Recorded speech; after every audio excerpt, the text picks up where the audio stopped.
You don't need leverage, you need clarity. Because most impossible deals aren't lost at the table. They're lost before the conversation begins. In the mind. People think negotiation is about pressure, confidence, control. But the truth is, neediness kills a deal before words are even spoken. The moment you need to win, you've already lost. The strongest negotiators don't posture. They observe. They don't push. They pull. They don't try to win. They make the other person want to move. And that difference is everything. Think about the last time you wanted something badly. A contract, a sale, a job, a person. The more you wanted it, the more your energy shifted. You talked faster, over-explained, avoided silence, tried to prove value. But underneath all that effort was a single fatal signal. I need this. And that signal makes people back away. Because in negotiation, neediness smells like weakness, gives the other side psychological control. Even if you're technically offering more, power isn't what you say, it's what you don't reveal. Here's the paradox. The less you appear to need, the more influence you gain. And that's why most deals fail, not from bad proposals, but from bad positioning. People walk into a negotiation already convinced they're at a disadvantage. They tell themselves, I don't have leverage. I'm the underdog. I just need them to say yes. But that mindset, it's visible. It leaks through every gesture, every word, every tone. And the other person feels it. So they press, they stall. They say, we'll think about it, because they know you'll wait. They know you'll chase.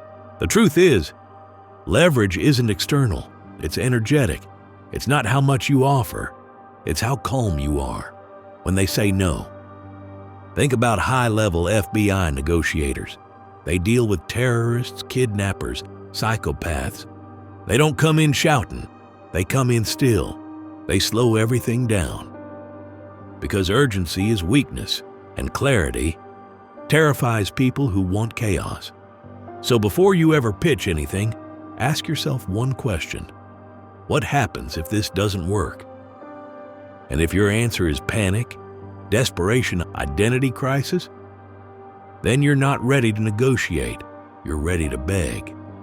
But if you can accept that you'll be okay either way, if you can sit in the discomfort of rejection without shrinking, then you don't just walk in with calm. You walk in with leverage, not because of what you offer, but because of what you're not afraid to lose. The biggest mistake in negotiation is trying to win. Because the moment you try to win, you stop listening, you start performing, convincing, chasing approval, and the deal slips through your hands. Real negotiators don't try to win, they try to understand. And once they understand, they reframe, they guide, they shape how the other person sees the problem. And when that happens, the impossible deal starts to feel inevitable. Voss, a former FBI hostage negotiator, calls it tactical empathy. It's not about being nice, it's about being precise. You don't agree, you don't submit, you listen, like a surgeon watches for bleeding. Not emotionally. Strategically, you let them talk. You mirror their language. You label their emotion. You ask calm, clean questions until they tell you more than they intended to. Most people never get this far. They talk at the other person, pitch, persuade, performance. But people don't want to be pitched. They want to be seen, heard, respected. If you give them that, they relax. And when they relax, they reveal not just facts, but fears. And fear is where the leverage lies. Here's the paradox. When you stop trying to win, people stop resisting you, because now you're not trying to overpower them, you're trying to align. Stoic philosophy taught the same thing. Epictetus said, "We have 2 ears and 1 mouth, so that we can listen twice as much as we speak. Listening isn't weakness, it's surveillance. It shows you what matters to them, what language they respond to, what timeline they operate on, what they're afraid to lose. And once you know that, you stop arguing, you start framing. You don't push your logic, you reshape theirs. You don't force your value, you redefine their pain. The moment someone feels understood is the moment they start to trust you, not emotionally, but cognitively. They believe.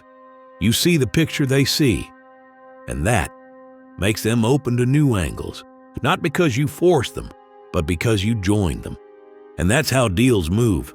Remember this: the person who needs less always controls more, but the person who listens deeper controls direction, because power in negotiation doesn't come from speaking, it comes from shaping what the other side thinks they're choosing.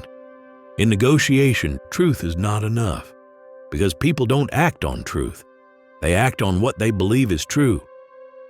And that belief is shaped by one thing: framing. You don't need to change someone's mind. You need to change how they see the situation, because the way a person sees the problem defines what they believe is possible. Let's say you're offering a $5,000 service. To someone who sees that as a cost, you're expensive. To someone who sees it as a solution, you're cheap. So what changed? Not the price, the frame.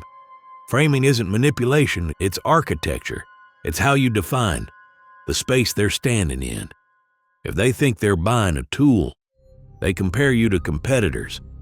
If they think they're avoiding a disaster, they compare you to risk.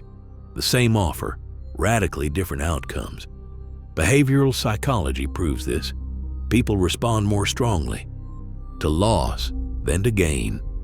It's called loss aversion. Tell someone, "You'll make $1,000. They're interested. Tell them, "You're losing $1,000 every week you delay." They're alert.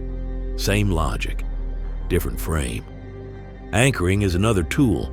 If you start high, their brain uses that number as a reference point. Even if it's arbitrary, it shapes their expectations. This is why luxury brands price things absurdly, not to sell, to anchor. Because after a $2,000 bag, the $600 one feels reasonable. Framing is not about what's fair, it's about what's felt. And humans don't make rational decisions. They make emotional decisions, backed by rational justifications. If your frame triggers fear, urgency, or opportunity, they'll move. But if your frame feels flat, they'll stall. So stop selling features. Stop pitching ideas. Sell frames. Don't say, "This will save you time." Say, "Right now, you're wasting 10 hours a week. Every week you delay is another 10 hours lost." Don't say, "We're cheaper than others." Say, "Others charge more, but hide the real cost in mistakes you'll pay for later." You're not offering a product, you're offering a reality, a way to view their world. That only makes sense if they choose you. And once they enter that frame, your offer stops feeling like an option. It feels like the only move. That makes sense. You don't need to speak louder to gain control. You need to speak less, because real influence is not volume dash, it's presence.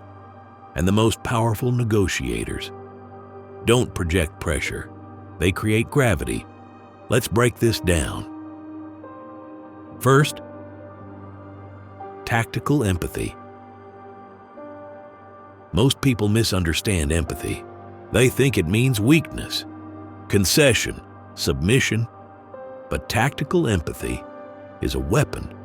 It means listening so precisely that the other person lowers their defenses without knowing why.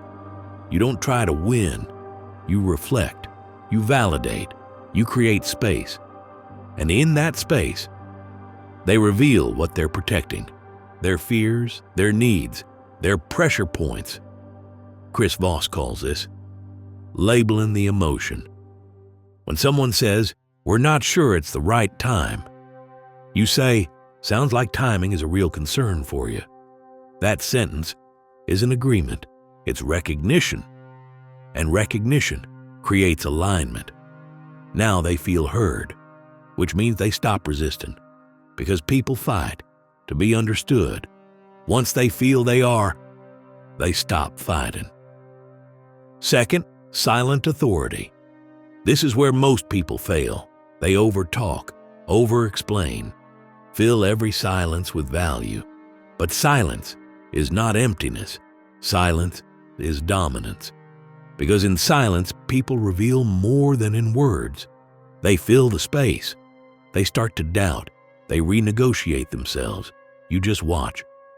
Carl Jung spoke of psychic tension. He said that whoever can tolerate silence longer controls the frame, because silence isn't passive. It's a mirror. It forces the other person to look inward. And most people aren't ready for what they see.